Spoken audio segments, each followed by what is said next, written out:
çfarë duhet kemi parasysh ne? Përpos këtyre gjanave që i përmenda, falënderimi, kërkimfalja, istighfari për lëshimet eventuale, edhe duaja për me u pranu ibadetet tona, duhet ta kemi parasysh një gjë.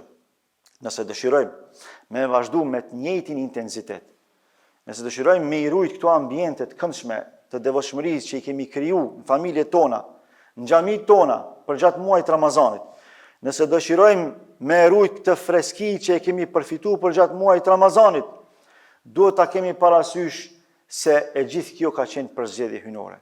Nëse arrim me kuptu që Allahu e ka përzgjedh që na me qenë besimtar ti, Allahu e ka përzgjedh që na me qenë kryes të ibadeteve karshi ti, përmbushës të përgjegjësive tona karshi Allahut Madhërisëm.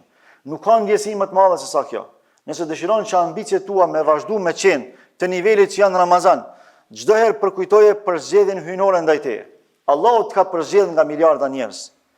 Për gjithë historisë njerëzimit, Allahu ka përzgjedh që ti, unë dhe disa të tjerë, e shumë musliman, me qenë prej atyre të cilët e besojnë Allahun fillimisht, pastaj mundohen Allahut me ia dëshmu këtë besim.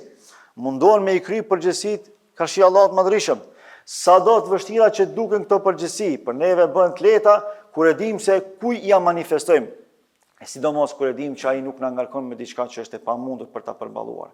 Kur e dim që ai ka përgatitur shpërblime madhore për ata që i kryen obligimet karshi Allahut Madhërisëm. Kur e dim që Allahu ka përgatitur xhenet për neve, takim me atë subhanahu wa taala, ku ka madhështi dhe mirësi më të madhe se sa kjo. Prandaj, ajo çfarë Zoti kërkon në krahasim me atë që na premton, është pakrahasimisht më e vogël. Allahu po kërkon diçka shumë simbolike, ndërkaq po jep diçka jashtëzakonisht madhe. Prandaj kemi çdo herë motiv edhe shpresë për me i kryer obligimet tona karshi Allahut Madhërisëm, edhe për me prit shpërblimin madhor që Allahu ka përgatitur për robërit e tij. Pra e para, përzgjedhja hyjnore. Çdo herë ki parasysh, Allahu të ka zgjedh. Allahu të ka zgjedh ty, dhe kjo është mirësi shumë e madhe. Nuk ka pasuri dhe vlerë më të madhe se sa ta kuptosh se Allahu të ka përzgjedh ty, ti je besimtari i tij, ti je rob i tij, praktikuesi fesë së tij, pasuesi pejgamberit të tij, kryesi përgjegjësive karshi tij. Nuk ka vlerë më të madhe se sa kjo. Vetëm kujtoj njerëzit që janë jo besimtarë se si jetojnë ata.